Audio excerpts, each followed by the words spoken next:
In an expanding Republican primary fight ahead of 2024, Florida Governor Ron DeSantis paid a visit to Southern California on Sunday and took potshots at Governor Gavin Newsom in his own backyard. DeSantis addressed a crowd of over 1,000 people at the Ronald Reagan Presidential Library's Air Force One Pavilion and received a lot of applause for his remarks. "I know you guys got a lot of problems out here, but your governor is very concerned about what we're doing in Florida, so I figured I had to come by," he said. However, not everyone gave it a warm reception. The entrance sign reading "Ron DeFascist" was covered in black spray paint early in the morning, according to a report from the Simi Valley Police Department on Sunday. Before DeSantis arrived, workers, according to the authorities, were able to remove the paint. However, a sizable group of several dozen protesters gathered on the sidewalks in front of the library shortly after to voice their opposition to his remarks. Following 2 days spent raising money for the Harris and Dallas County Republican parties in Texas, DeSantis traveled to California. Super Tuesday, when voters in both states will go to the polls to choose a presidential nominee for 2024, is exactly 1 year away. DeSantis is widely regarded as a potential favorite, even though he hasn't formally entered the Republican nomination race.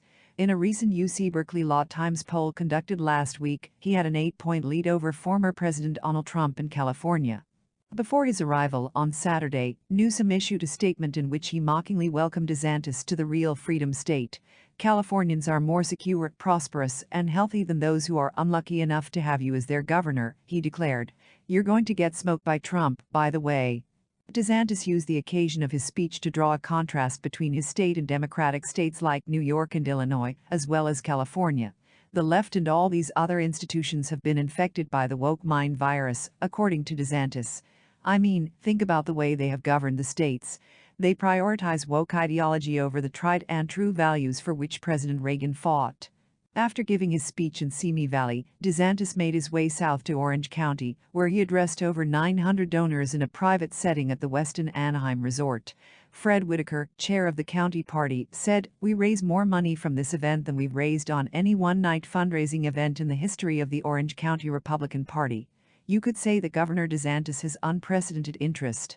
Prior to 2024, potential Republican candidates like DeSantis have plenty of opportunities to mingle with some of the wealthiest and most powerful GOP figures in the nation, in places like Simi Valley and Orange County. "We control more than 2/3 of all elected offices in Orange County, and yet we're right in the middle of the law basin," according to Whitaker. "We're also the county with the most Republican donors. You should speak with Orange County Republican donors if you plan to run for president, in my opinion. Republican voters in Orange County need to be contacted." Open Secrets claims that during his 2022 campaign for governor, DeSantis raised nearly $4 million from California alone, outpacing even more conservative states like Texas. Despite being a liberal stronghold, California could have a significant impact on a GOP presidential primary.